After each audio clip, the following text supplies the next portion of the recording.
ఈ నెల 21వ తేదీ ఛత్తీస్గఢ్ రాష్ట్రంలోని నారాయణపూర్ జిల్లాలో భారీ ఎన్కౌంటర్ జరగటం, దాంట్లో 27 మంది మావోయిస్టులు, ఒక కానిస్టేబుల్ చనిపోయారని కేంద్ర హోంశాఖ మంత్రి ప్రకటించారు.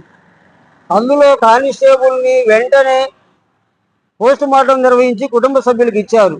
కానీ మావోయిస్టుని, ఆదివాసుల్ని ఈ రోజు వరకు కూడా, ముఖ్యంగా ఆంధ్ర, తెలంగాణ రాష్ట్రాలకు చెందిన వాళ్ళైతే ఇవ్వాల. శవాలు మొత్తం కుళ్ళిపోయి, కంపు కొడుతూ, పురుగులు పట్టిపోయి ఉన్నాయి. అంటే వీళ్ళకి, ఈ పాలకులకి శవాలను చూసినా భయపడుతున్నారు.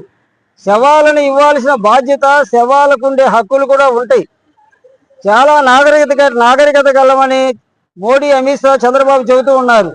ఇంత నాగరికత కల్లోళ్ళు చనిపోయిన శవాలను ఇవ్వాలని తెలియదా వీళ్ళకి? అచ్చెన్నాయుడు టెక్కలి ఎమ్మెల్యే, మంత్రి, మావోయిస్టు పార్టీ అగ్రనేత కేశవరావు శవాన్ని రాకుండా అడ్డుకుంటూ ఉన్నాడు. వాళ్ళ కుటుంబ సభ్యులు బెదిరిస్తున్నారు ఎస్పీ ద్వారా. ఇది ఏ ప్రజాస్వామ్యం? చట్టబద్ధంగా ఎన్నికల ద్వారా గెలిచాము, ప్రజాస్వామ్యం అని చెబుతూ ప్రజా వ్యతిరేకంగా చర్యలు చేపట్టడం ఏమిటి? చట్టబద్ధంగా, రాజ్యాంగబద్ధంగా వాళ్ళ చనిపోయినటువంటి వాళ్ళకి సంబంధించిన వాళ్ళ బాడీలు కుటుంబ సభ్యులకు ఇవ్వడం అనేది చట్టం. కాబట్టి చట్టబద్ధంగా వ్యవహరించకుండా బెదిరించడం, అదిరించడం, ఈ చర్యల్ని చాలా తీవ్రంగా మేము ఖండిస్తున్నాం.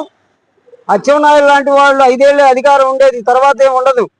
అధికారం ఉన్నప్పుడు ప్రజల పట్ల, ఉద్యమకారుల పట్ల దుర్మార్గమైన విధానాలు అవలంబించకూడదని ఇప్పటికైనా ఆ బాడీ ఆ గ్రామానికి వచ్చి, అలాగే మిగతా ఆంధ్ర, తెలంగాణలో ఉన్నటువంటి చనిపోయినటువంటి శవాలని ఆ కుటుంబ సభ్యులకు ఇవ్వాలని, గౌరవప్రదంగా వాళ్ళు అంత్యక్రియలు నిర్వహించుకోవడానికి రాష్ట్ర ప్రభుత్వాలు, తెలంగాణ, ఆంధ్ర సహకరించాలని ప్రజా సంఘాలుగా ఈ సందర్భంగా మేము రాష్ట్ర ప్రభుత్వాలను కోరుతూ ఉన్నాం.